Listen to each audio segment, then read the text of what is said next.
Ok. Então, vamos iniciar agora o tópico 3, sobre a formação dos solos, que é basicamente uma sequência do que vem sendo abordado nos tópicos 1 e 2. É um processo de como a rocha surge e como as forças exógenas, que são essas? São as forças do clima, trabalham contra. O que é trabalhar contra? Elas vão degradando essas rochas, ao longo do tempo, essa rocha vai se desfazendo, vai sofrendo a ação do intemperismo, a ação da erosão. O que é o intemperismo? É a atuação química e física que degrada e mantém uma capa sobre as rochas, o que se chama manto de intemperismo, é uma capa de material praticamente quase solto, né? O material se degradando. A erosão é o fenômeno que faz com que esse material seja transportado. Em algum local ele vai parar e vai dar origem, né, aos sedimentos, às bacias sedimentares. No topo dessa camadinha que forma sobre as rochas, a gente tem um material muito mais degradado ainda, imagina em contato direto com a ação da atmosfera, e esse material vai ser o solo. Em locais mais íngremes, o solo ele é muito fino, pura e simplesmente a ação da gravidade, ele não consegue se manter muito ali. Vocês vejam, às vezes, nesses morros que são muito íngremes, e são nas laterais dele, você vê a rocha crua, não vê uma camada de coisa alguma por cima. É tão íngreme que não consegue parar nenhum material ali, não consegue, aquele manto de intemperismo não para, ele cai, ele é levado pela chuva, e a rocha fica ali nua, não tem formação de solos, e quase nenhuma planta se instala ali. Né? Raras exceções de algumas que conseguem colocar suas raízes na rocha, mas aí não tem solo. Nas regiões mais baixas, aí a gente vai ter mais solo, vai ter uma camada mais grossa, digamos assim. E aqui nessa nossa disciplina, a gente vai dar um enfoque bem mais sucinto no solo, né? Quem estuda muito isso são os agrônomos. Até tem uma colega que é agrônoma, se não me falha a memória, se ela quiser contribuir, será muito bem-vinda. Eles têm um maior enfoque, claro, na produtividade desses solos, no tipo, uma classificação bem refinada desses solos, no que se pode plantar, no que não se pode, no tipo de nutriente, etc., tipo de planta que é melhor.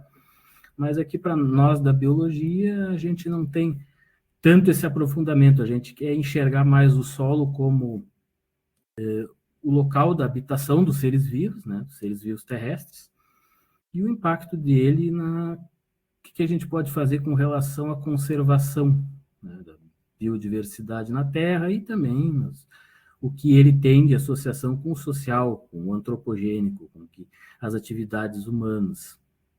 Então, aqui a gente faz basicamente uma introdução muito singela, né, sobre os solos, que a gente vai passar por aqui, mas com esse enfoque. Se vocês quiserem se aprofundar mais, né, que tiver interesse muitas vezes em seguir uma pós-graduação, aí vai ter bibliografias para isso. Eu deixei 3 livros em PDF ali disponibilizados, que são de um maior aprofundamento no solo. Já vou mostrar as capas deles aqui.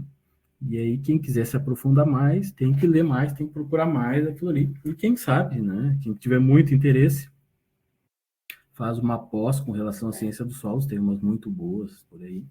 Aqui no Rio Grande do Sul tem algumas, em Santa Catarina não lembro agora, mas deve de ter também.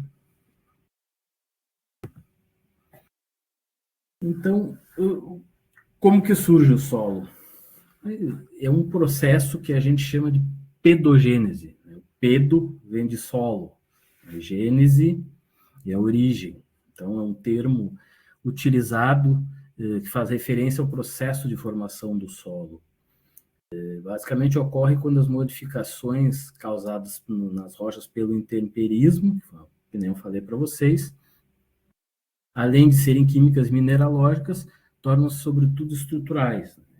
Aquele material que era a rocha, ele sofre ação, né, físico-química, principalmente por causa da água, e a próprio contato com o oxigênio, né, porque o oxigênio ele é um ele é um elemento que ele rouba, né, elétrons de outros, então ele oxida, então ele chega a ser tão potente em alterar uma estrutura, em alterar uma rocha, quanto a água em alguns casos. Então, o contato com o oxigênio, o contato com a água, ele vai alterar quimicamente, mineralogicamente a rocha.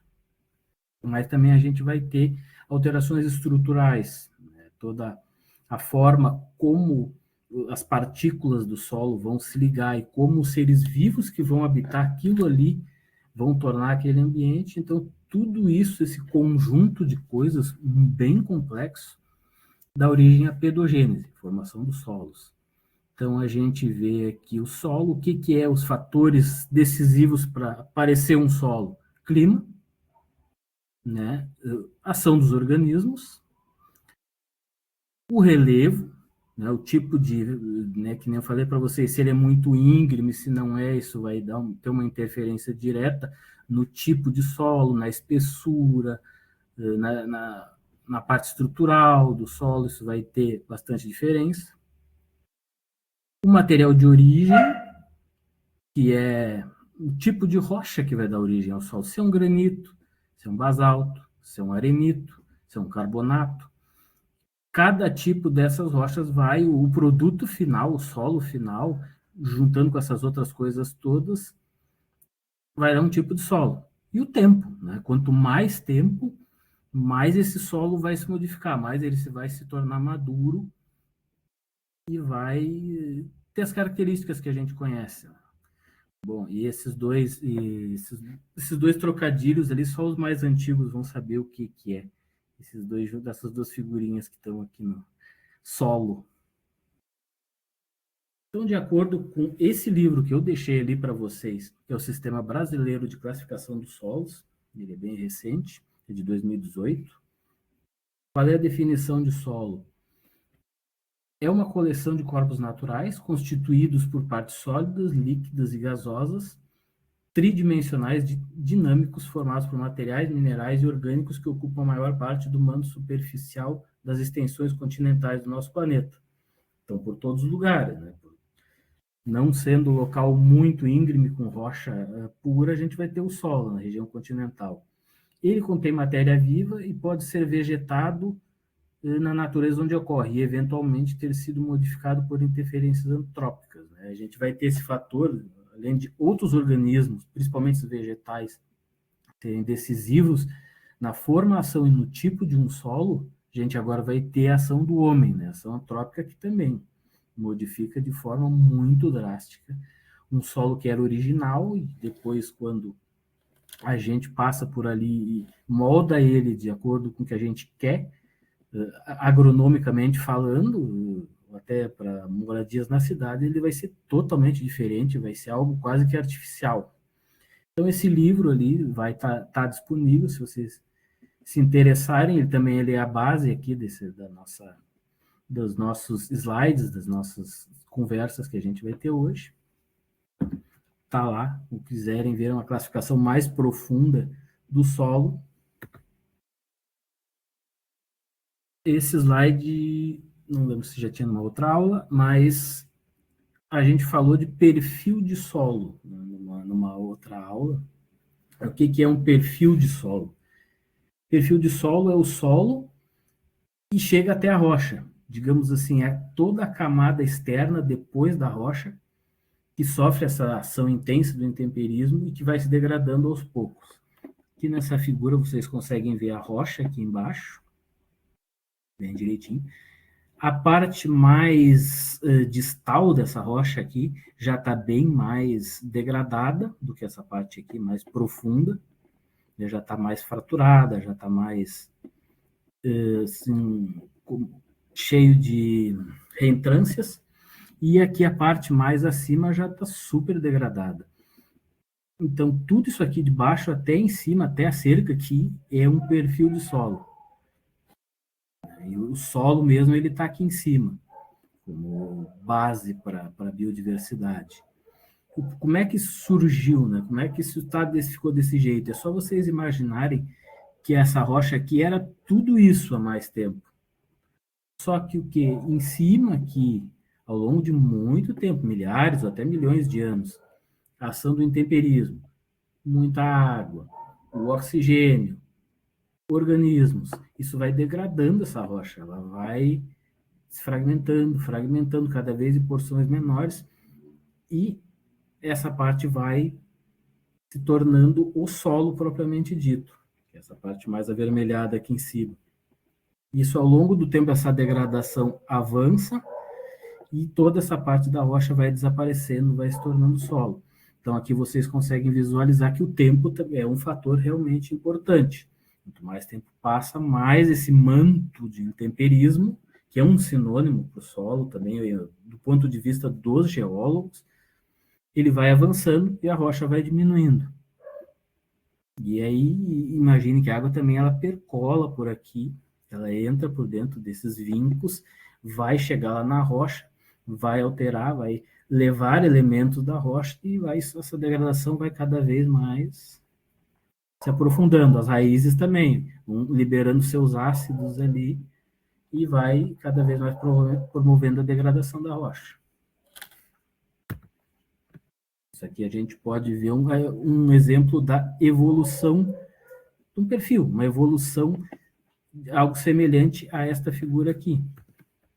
E a gente vê a rocha-mãe aqui, toda ela no início do seu processo de degradação, os solos mais jovens, né, vai avançando essa degradação, e à medida que ela vai avançando, as camadas disso vão se diferenciando umas das outras. Né? Quanto mais tempo num solo maduro, mais camadas distintas a gente vai ter. Então, o fator tempo fazendo toda a diferença na pedogênese, na formação do solo. Aqui a gente vai ter a definição mais utilizada pelos geólogos mesmo, né? O que toda essa parte aqui eles chamam de complexo intempérico, né? Que é também eles chamam perfil do solo, complexo intempérico, são sinônimos, né? Manto de intemperismo. Regolito, às vezes, varia, o conceito regolito junta a parte de cima ali, a parte já degradada do solo com o solo mesmo, alguns chamam de regolito, alguns chamam só essa parte aqui. Então, se vocês verem um dia isso entre geólogos, geógrafos, outros cientistas do solo falando, isso pode variar um pouquinho essa definição de regolito, é só para a gente ver mais ou menos. E o solo é a parte mais superficial. Os geólogos também chamam de saprólito, é esse material decomposto aqui pelo intemperismo que ainda preserva alguma estrutura da rocha original. Ele fica ali na transição entre a rocha e o solo.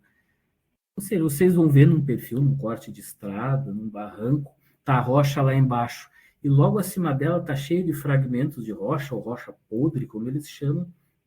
Ainda já está virando solo, mas ainda tem um pouco de cara de rocha, digamos assim, aquilo ali eles chamam de saprólito. Né? São os conceitos que a gente tem dentro desse processo de formação do solo. Então, à medida que o tempo avança, como eu mostrei para vocês, o intemperismo avança, a degradação avança, vai se tornando mais profunda e vai surgindo camadinhas distintas, né? De acordo com as reações químicas e o que a biodiversidade consegue, né, penetrar até aqui e modificar, vai formando o que os estudiosos da área chamam de horizontes. Cada camadinha dessas eles chamam de um horizonte do solo. E aí, para isso, eles vão dar nomes de letras para esses horizontes. Até meu cachorro quer falar aqui. Horizonte O, ele é o mais superficial de todos, é aquele ali onde o que você pega na mão e diz, isso aqui é o solo mesmo, né? Que você, assim, do popular, você pega na mão a terra, né? Que a gente chama. Ali é o horizonte O, onde ele tem mais matéria orgânica. Geralmente ele é mais escuro, assim, né? Ele está por cima da parte mais mineral. Claro que vai depender do local e do tipo de vegetação que tem, do tipo de clima que tem, esse horizonte O vai ser mais espesso, menos espesso, ou até nem existir. Então, ele é o mais superficial. O O, lembram do O, é ódio orgânico, né? Bem fácil da gente perceber. Nem sempre ele vai estar ali, mas ele é o mais marcante para a gente ver num perfil de solo o que é o solo mesmo.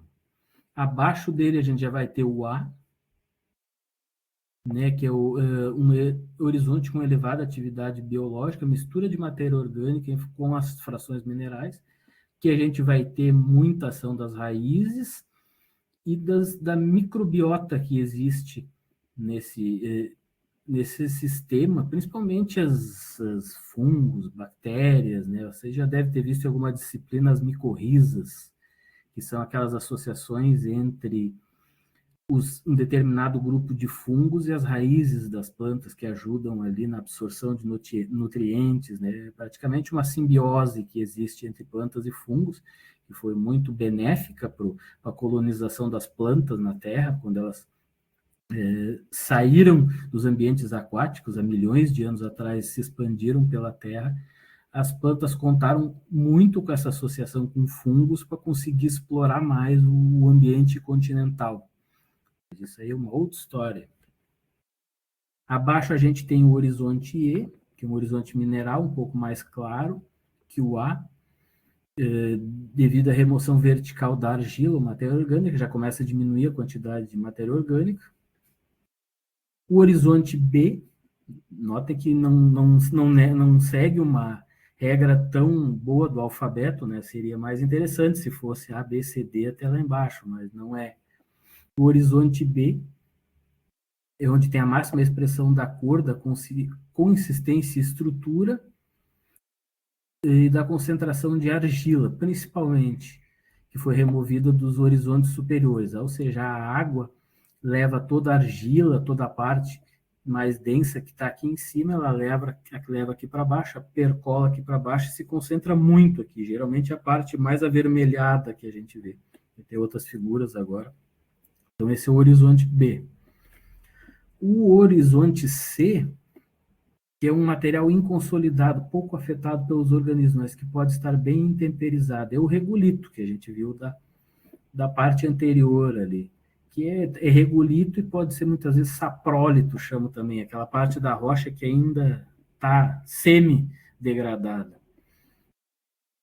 O F ainda, alguns separam o F, mas não todos, né? E é difícil muitas vezes de ver a distinção entre C e F, assim, né? Seria um material inconsolidado muito rico em ferro e alumínio, nessa parte aqui. E o R de rocha, é a rocha mesmo, né? É o mais fácil da gente entender, ver aquela rocha lá embaixo, e ver o O de orgânica em cima. Voltando aqui nessa figura, aqui a gente vê o R direitinho, e essa rocha aqui embaixo.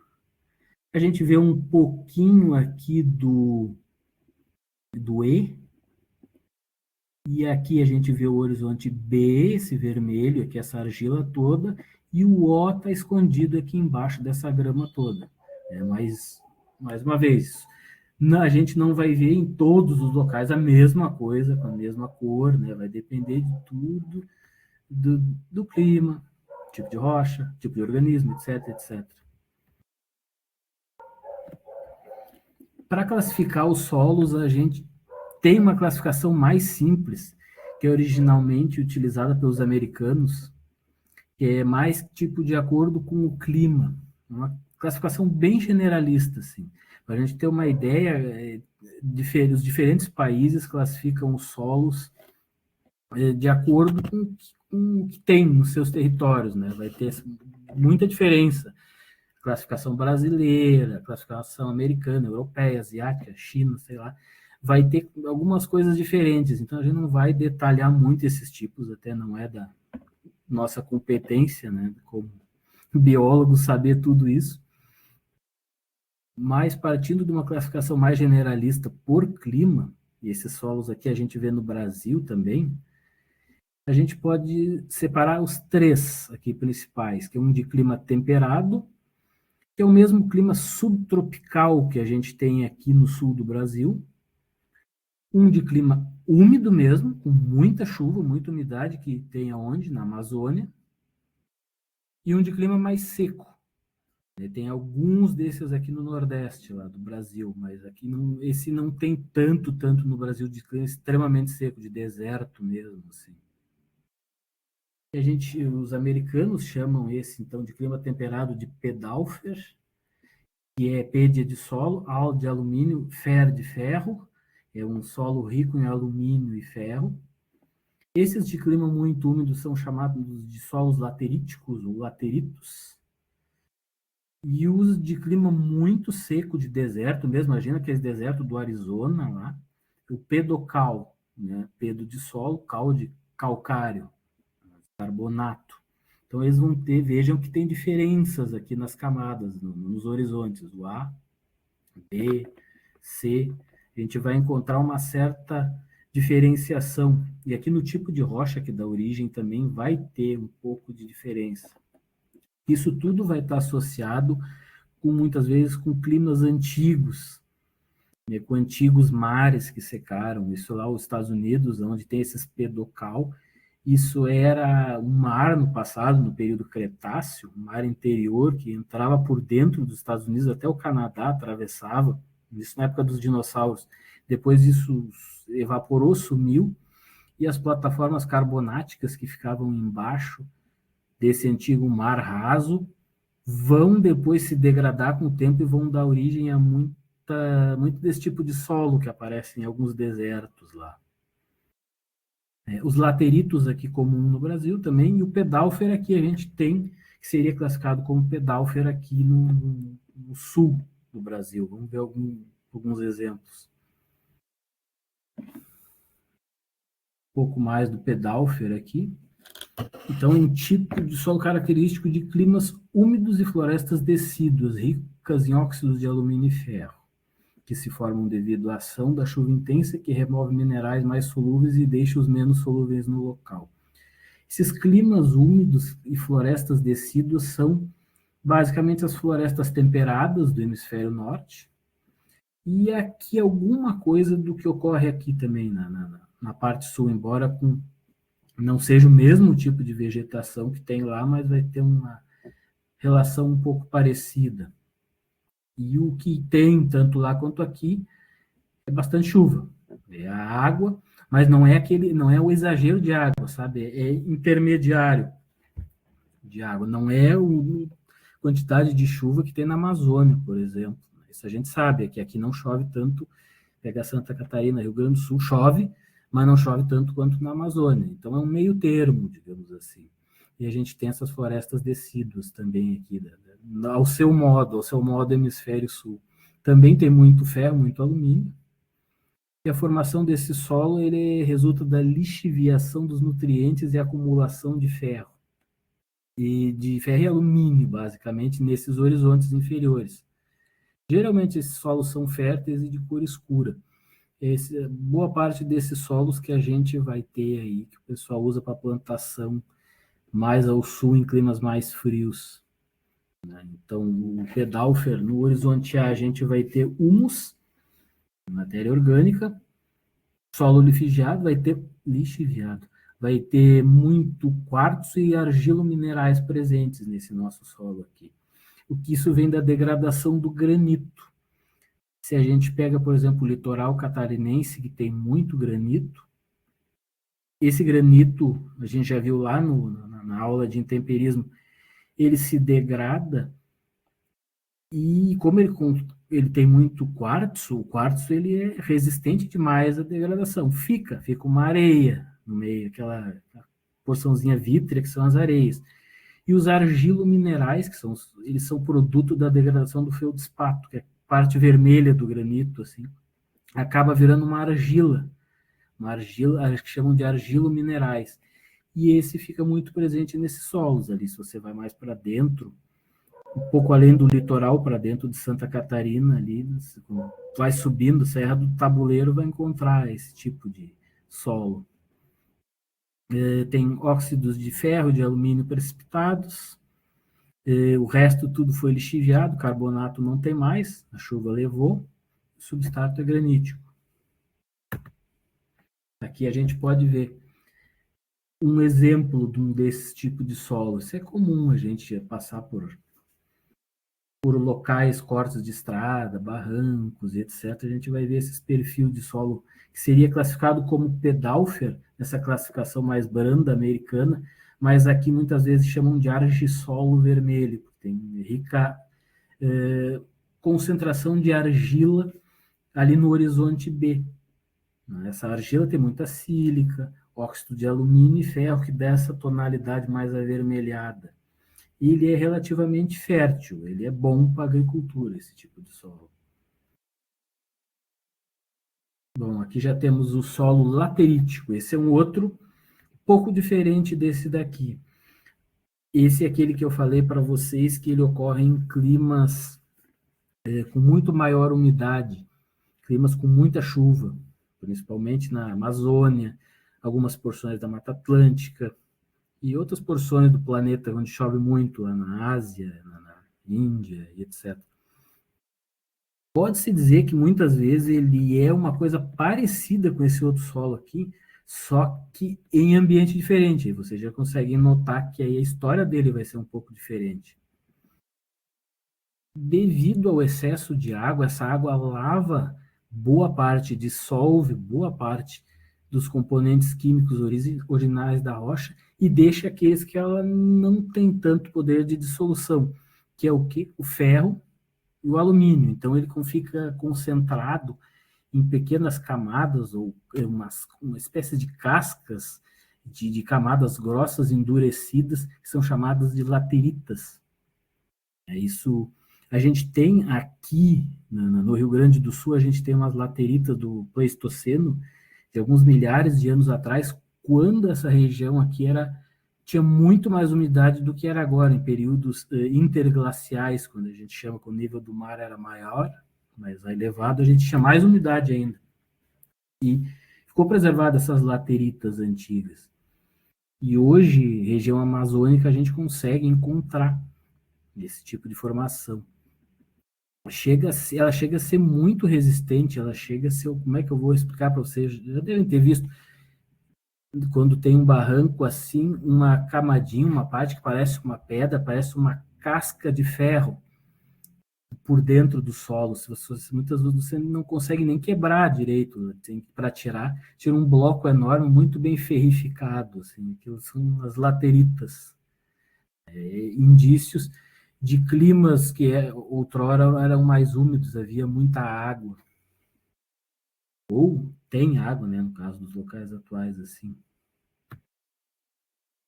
Aqui tem um resumo, mais ou menos, de como se formam esses depósitos lateríticos.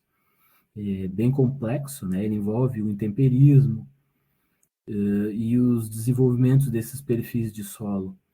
E tem as principais etapas aqui. Não vou detalhar muito, vou deixar esses slides para vocês depois. Né? Vai ter o intemperismo físico, mais um resuminho, intemperismo químico, a lixiviação, que é importante, que vai remover todos os elementos solúveis, principalmente a sílica. Né? A percolação da água vai, quanto mais profundo, vai tornando mais profundas as lateritas, e vai sobrando só o óxido de ferro e o alumínio nesse material residual, para formar essas crostas. Tem papel importante a hidrólise também, que ela acaba hidrolisando o feldspato e produz a caulinita, que é um tipo de argila. A oxidação, muito importante. E o tempo.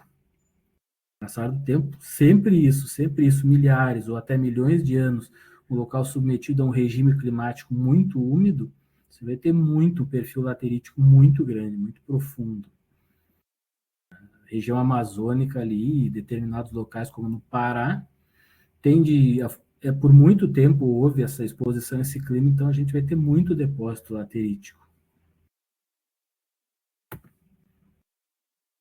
E quando há uma concentração muito grande de alumínio, a gente vai ter um minério que é chamado de bauxita. Você já deve ter ouvido falar, que é muito explorado, principalmente lá, região amazônica, região norte do Brasil. É característico de climas subtropicais e locais com disponibilidade de muita água. É uma concentração muito grande de óxido de alumínio que formam esses tipos, como se fossem as bolinhas de rochas ali concentradas que dá origem à bauxita, né, que é utilizado aí nas indústrias da exploração mineral. Papel climático.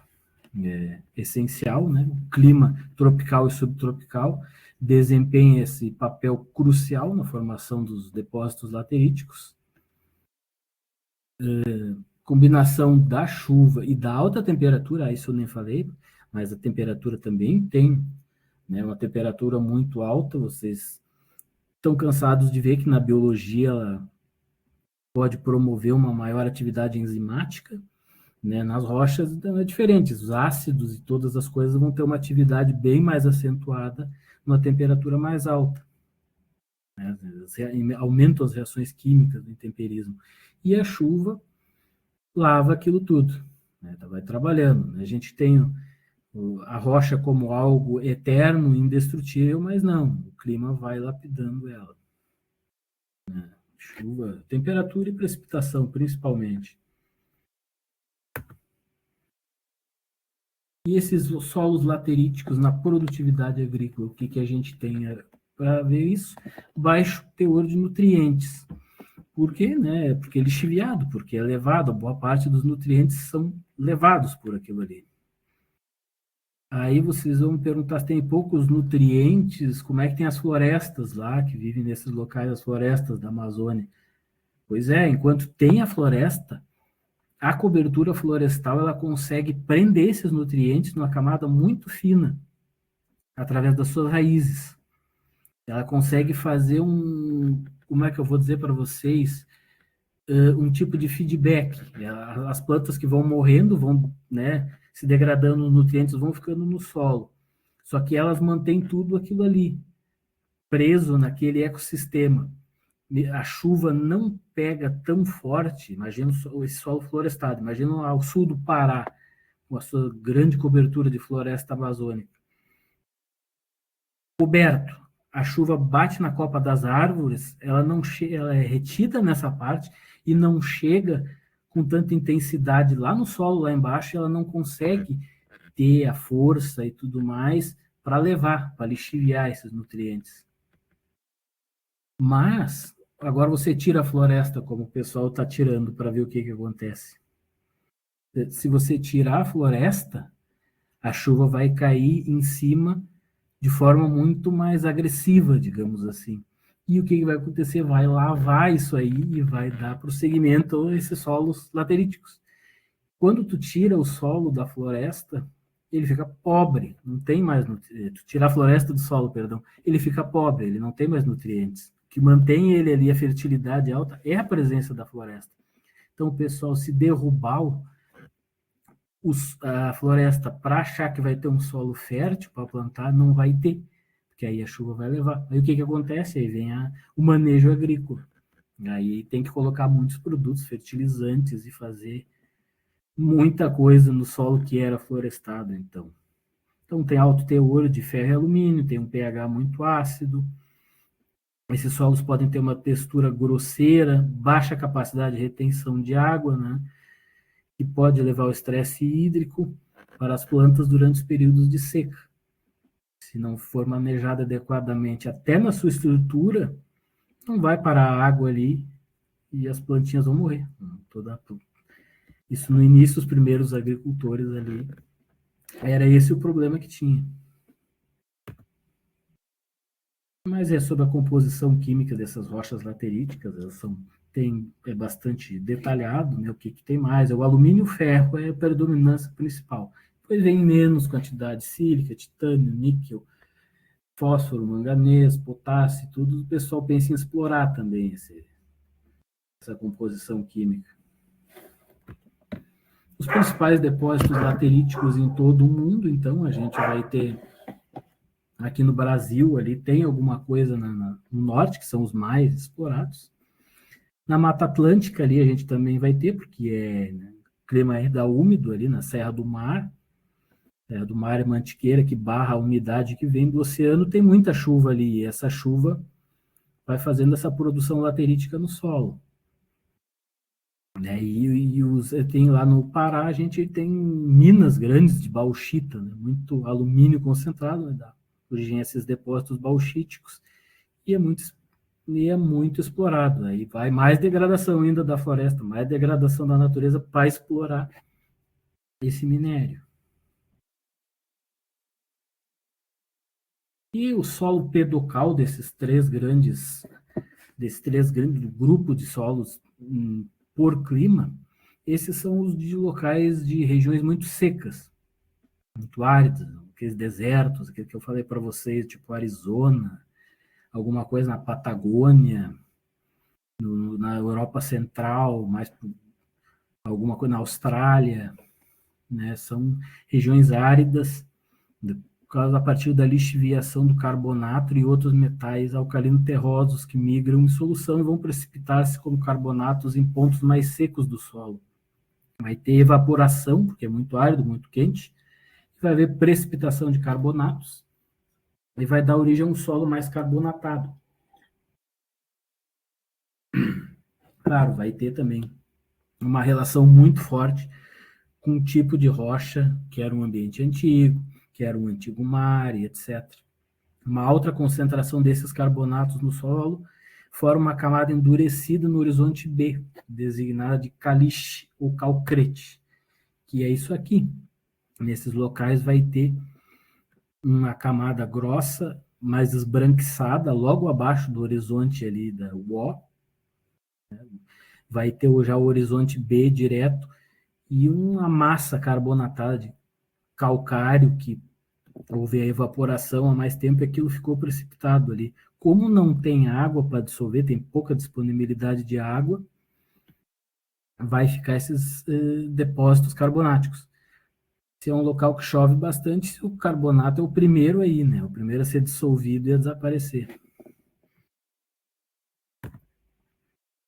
Bom, passando então essa parte dos solos, dessas classificações maiores dos solos devido ao clima, a gente vai passar rapidamente pelos alguns solos que a gente tem no Brasil. E vocês vão ver que a classificação é diferente, é bem mais detalhada. Né? O pessoal que estuda, é uma diversidade muito grande de tipos de solos e suas relações no Brasil, de vegetação, de biodiversidade que tem numa região tropical, que é aqui no Brasil.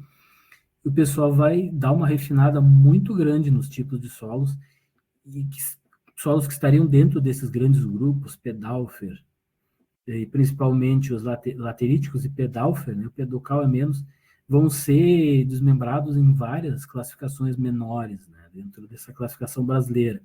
Aí, para entender isso, você tem que, basicamente, ser um estudante das ciências do solo. Então, a gente vai passar brevemente por aqui,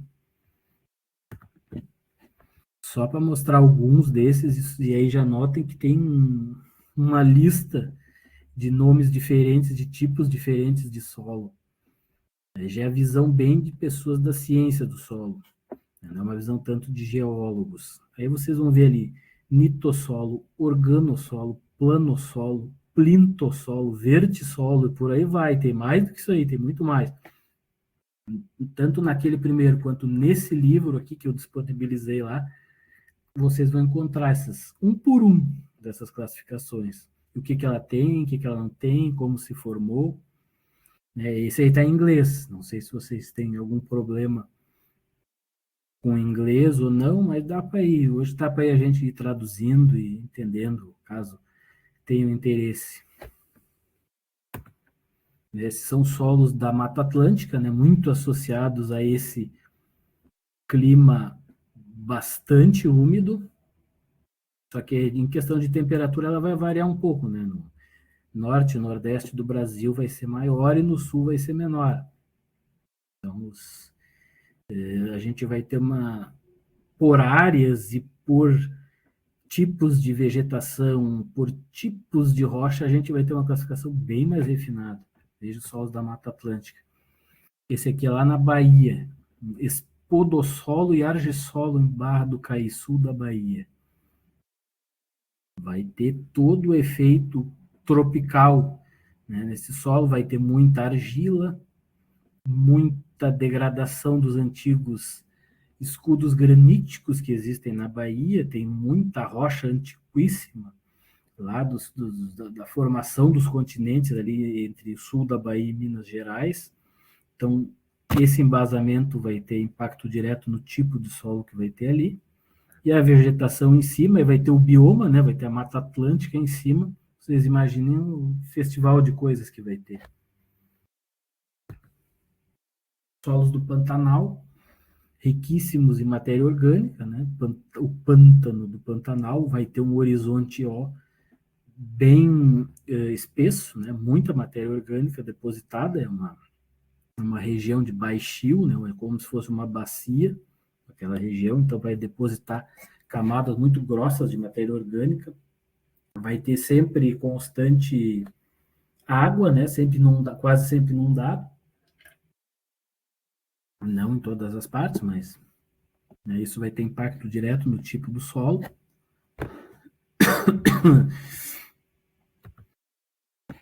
Vejam, um planosolo áplico.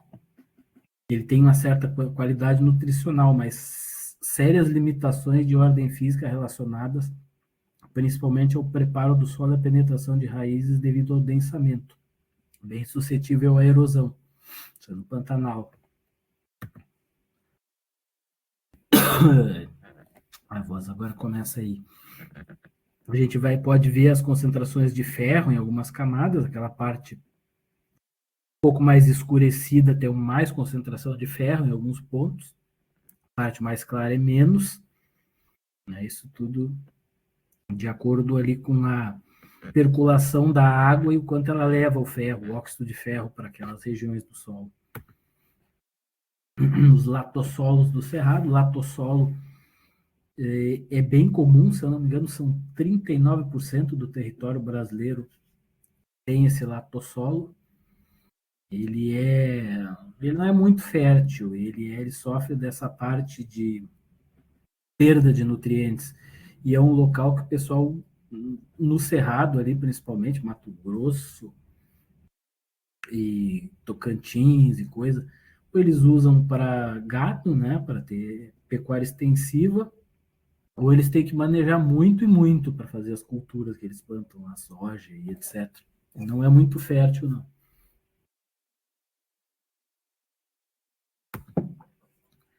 A Caatinga tem também uma diversidade interessante de solos também, vindo, né, por causa da diversidade de rochas, mas chega a ter alguns pedocal na parte mais árida lá da Caatinga, no agreste.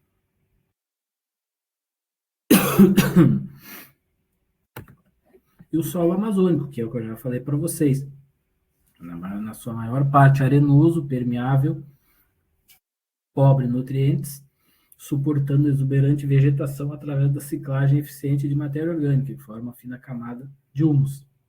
É o que eu falei para vocês, é o ecossistema que a própria floresta mantém aqueles nutrientes para si, mas no momento que tu arranca a floresta, tu acaba com esse ciclo e o solo se torna pobre, fica ruim a agricultura, mas mesmo assim eles insistem em destruir para plantar. Vão ter também muito mais trabalho depois para manejar o solo. Uma parte curiosa, que chama terra preta de índio, que é indícios já de manejo do solo em algumas regiões do norte da Amazônia já há milhares de anos. Os índios já produziam seu solo para plantar naquele local lá. Eles já utilizavam determinados tipos de planta, matéria orgânica, de uma forma bem inteligente e até hoje assim, pouco estudada, não se sabe muito bem quem eram esses grupos que faziam isso. E como eles faziam, eles preparavam um solo rico, fértil, para fazer os cultivos deles. Né? Várias partes da Amazônia ali que a gente julga terem sido naturais já, né, da natureza mesmo, não, elas já são manipuladas pelos os povos originários há bastante tempo. Plantações enormes de frutas e cultivos que eles utilizavam e já existiam, né, já existia ação antrópica nesse local. E até o solo eles conseguiam manejar, produzindo essa terra preta de índio, que é a parte mais fértil da Amazônia que tem ainda hoje, graças a esse manejo. Uma coisa interessante também. O solo do Planalto das Araucárias, aqui, que esse nosso, ele é muito, seria classificado mais próximo desse do Pedalfer, ele é bem mais fértil, né? Chove, mas não chove tanto para levar os nutrientes embora, então é onde o pessoal planta muito, nas serras ali, aqui no Rio Grande do Sul, norte do Rio Grande do Sul, tem muita plantação de soja. Em Santa Catarina tem bastante desse solo também, né, do planalto de altura, lá das alturas dos derrames basálticos, né, a base dele não é o granito, é o basalto. Então, e como o basalto tem mais ferro, mais vermelho ele vai ser, digamos assim. Isso vai ter impacto no tipo de solo também, no tipo da fertilidade que vai ter. Neossolo litólico. O que é isso? Neossolo litólico é basicamente uma camadinha muito fina de solo ali sobre a rocha. É uma parte recém começando aquela lá do primeiro slide, do segundo slide, a degradação da rocha, né? Então a gente vai ter um solo bem jovem, que é o produto da degradação inicial dessas rochas. Então tem alguns locais ainda que tem isso, né? A parte iniciando o solo, um local novo que foi erguido alguns milhares de anos, etc., foi exposto por alguma condição, ainda é um solo que está em processo inicial ali de formação, por isso que é neossolo, de novo. Litólico, porque ele tem muita rocha ainda. Tem muito fragmento de rocha presente no meio desse solo. Dá para a gente ver alguns desses ambissolos, solos litólicos, uma mistura de solos de esses aqui, acho que é de Santa Catarina, se eu não me engano. É, exato. São alguns uns exemplos dos solos do Planalto Catarinense, que tem certas diferenças. Certamente, nos locais onde vocês moram, vocês observem, tirem fotos disso e vejam, comparem as diferenças de solos de uma região para outra depois, para vocês verem que vai variar a composição. Aqui no Pampa, do Rio Grande do Sul, a gente tem um tipo de solo também muito. Alguns chegam a ser litólicos e alguns são os paleossolos, são solos antigos que ainda permanecem, alguns com uma cobertura bem fina, mas já eram solos há alguns milhares de anos e mantém essas características ainda. Também vai ter interferência direta do tipo de rocha que tinha, né, que foi a base do surgimento desses solos. Esse aqui, um cheiro no solo, aqui na região do Pampa, extremo oeste lá do Rio Grande do Sul, quase chegando na Argentina. Muito cascalhozinho, muito fragmento de rocha. Naquela porção mais oeste ali do estado aqui do Rio Grande do Sul, a gente tem um processo contínuo de arenização, que é uma antiga rocha que compõe o deserto do Botucatu, antigo deserto lá do Jurássico, que existia em boa parte no sul do Brasil, e está se degradando, e devido ao excesso de manejo, principalmente para agropecuária, e mais para pecuária aqui mesmo, no caso do Pampa Gaúcho, ele está sofrendo um processo de arenização, está virando areia. E aquela arenização vai se expandindo cada vez mais, e já é umas áreas muito grandes que a gente consegue ver no Google Maps.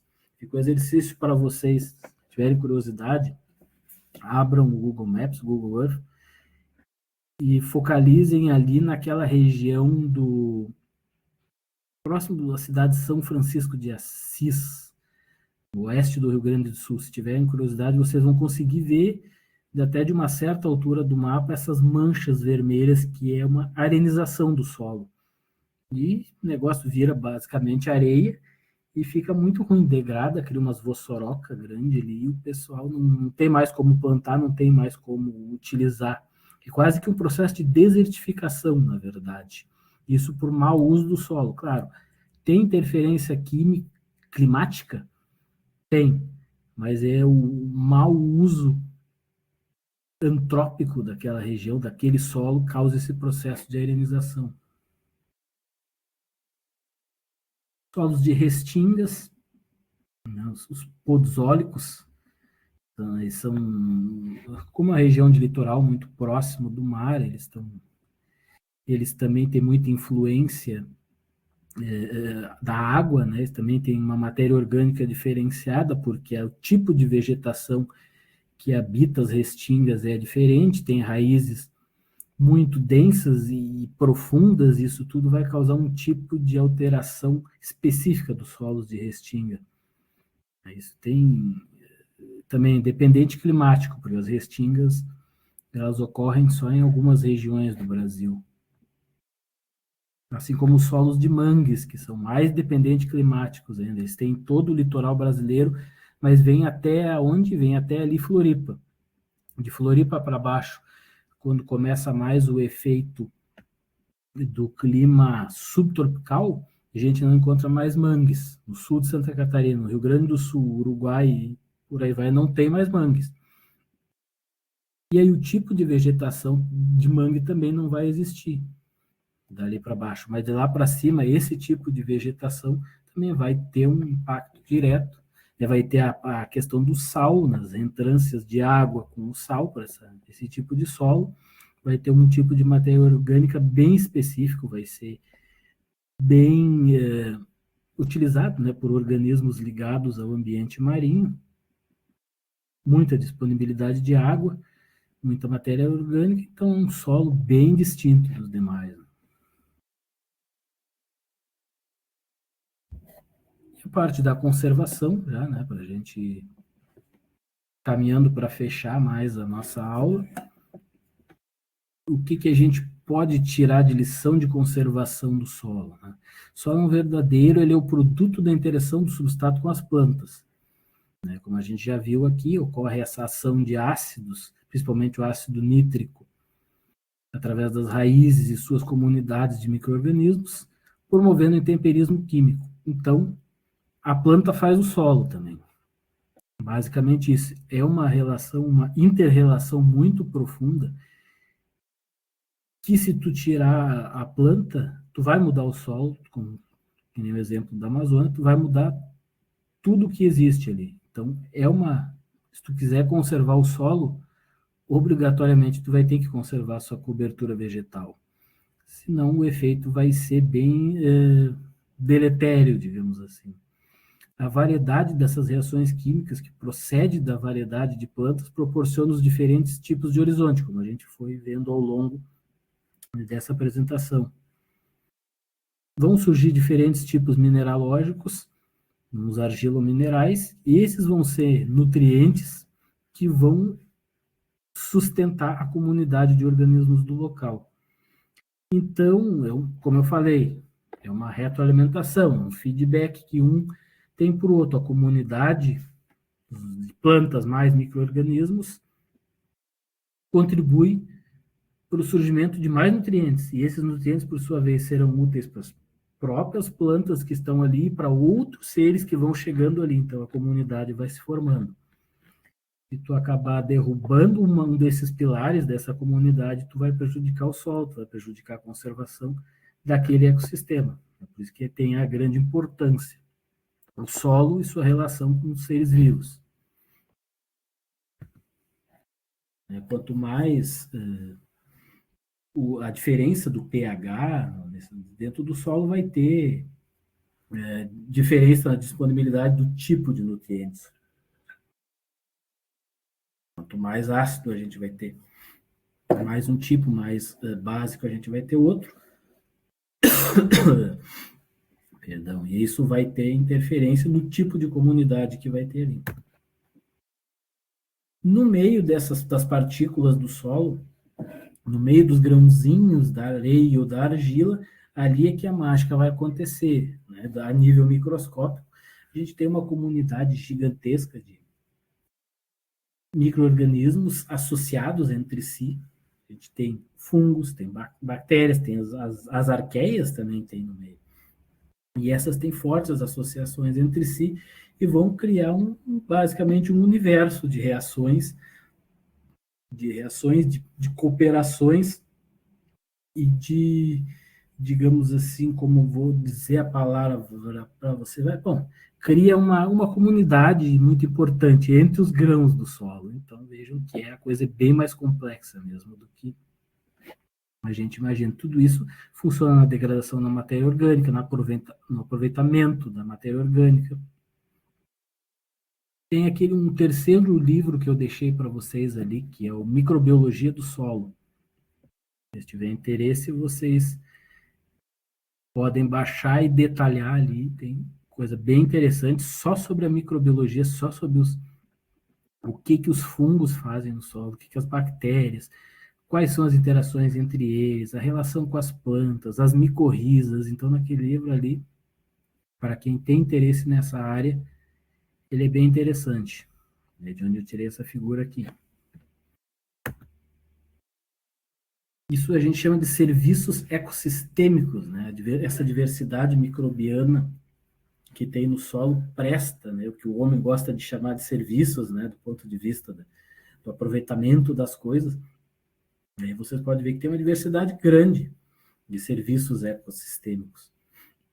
Ciclagem da matéria orgânica, 50%.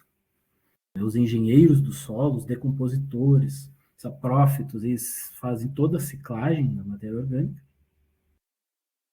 Essa microbiota pode ser utilizada na biotecnologia para se extrair compostos, para se extrair soluções para um cultivo mesmo de plantas do solo. Pedogênese, por formação de novos solos, ciclagem do nitrogênio, biorremediação, podem funcionar como detoxificadores, biocontroles, predadores, simbiontes, eliminar micro-organismos indesejados para quem utiliza como os cultivos, e funcionam ainda como alimento para fungos e invertebrados. Então, todos esses serviços ecossistêmicos, essa diversidade microbiana é bastante extensa, isso é tudo para mostrar para vocês que o negócio é profundo mesmo, que é muito mais complexo do que a gente imagina. Uma comunidade muito intrincada que vive em cada solo. Agora, imagina vocês, cada solo diferente. Em cada uma da sua comunidade é algo riquíssimo. Já dizia um pesquisador que uma fração de colher do solo tem mais de biodiversidade do que uns hectares de floresta. Aí é verdade. Então, o que acontece com a remoção da cobertura vegetal? É o que eu já falei para vocês. Desmatamento, queimadas, extração de madeira, expansão agrícola. Ao destruir essa cobertura vegetal, promove a compactação e possibilita que as chuvas façam o quê? Lixivinha fina camada orgânica, promovendo erosão e perda de nutrientes. Acabou-se os nutrientes, acabou-se a fertilidade do solo, arrancou a floresta, acabou. A arenização, que aqui eu já falei para vocês, ocorre aqui no Rio Grande do Sul e algumas partes do Nordeste também. O uso intensivo pela pecuária vai causar essa degradação do solo. E quais são as consequências? Deterioração da saúde nutricional, dificuldade de regeneração, passa muito tempo até aquilo voltar a um estágio em que estava. Solos degradados e pobres em nutrientes tornam a regeneração natural da floresta muito mais difícil. Vai ter impacto no clima, né? Destruição da floresta libera grandes quantidades de carbono na atmosfera, isso que a gente já conhece, do aquecimento global, e a perda desses serviços ecossistêmicos. A degradação do solo afeta o equilíbrio do ecossistema, comprometendo sua capacidade de regular o clima, manter aquela biodiversidade e fornecer recursos para as populações. Esse mapa aqui dá uma noção para a gente dos solos do Brasil, ele é tirado de um daqueles livros. Olha como ele é colorido, como ele é diverso, né? Fica até difícil da gente saber quantos tipos de solos que tem só no Brasil. Só para vocês terem uma noção como é difícil, né, falar de solos como se é uma coisa só. Cada local vai ter um tipo diferente, vai ter um refinamento, vai ter uma classificação diferente. Então, aqui no sul, nossos estados aqui, um predomínio ali daquele marronzinho, né? Tem um cambisolos, tem aquele laranjinha, os latossolos, que é mais predominante em toda essa parte laranja aqui, que tem mais comum em todo o Brasil, que é aquele mais avermelhado, né? Que é aquele clássico que a gente vê, aquele só laranja, vermelho, na beira das estradas, aquele que você pisa e sai com o sapato, com a bota, espalhando aquela argila vermelha por dentro da casa. Esse é um dos mais comuns. O local onde eu me criei, em Pelotas, no sul do Rio Grande do Sul, a gente tem um solo arenoso, bem diferente. Eu nunca vi, até uma boa parte da minha vida, esses solos vermelhos, que quase todo mundo é acostumado. Para mim era só areia, areia, porque ali é uma região que era antigamente o fundo do mar, né? Essa areia quase igual essa areia de praia, ou uma argila, uma coisa mais. E o solo arenoso, não pegava embaixo do calçado. Quando eu fui morar em locais onde havia esse solo argiloso, esses latossolos vermelhos, que é aquela argila bem fininha mesmo, aí sim, aí gruda no calçado, você entra dentro de casa, você tem um piso, claro, já viu, né? Só deve te conhecer. Fica tudo vermelho depois. Tem que limpar, mas não é difícil de limpar, né? Porque a argila vai com a água, fácil. Tem locais com metais pesados, que é mais escuro, que é mais difícil de limpar. Você passa a água e aquilo não sai. Então, só para ter uma noção da diversidade do Brasil e das nossas regiões aqui. As referências recomendadas estão aí, esses livros que eu mostrei para vocês. Mais algum que eu tenho algum na minha biblioteca da UDESC, tem alguns de solos também, dê uma olhada lá para ver se acham, né? Baixem esses que eu coloquei para vocês. E do tópico 3, é isso que a gente tem para conversar. Estão vivos ainda?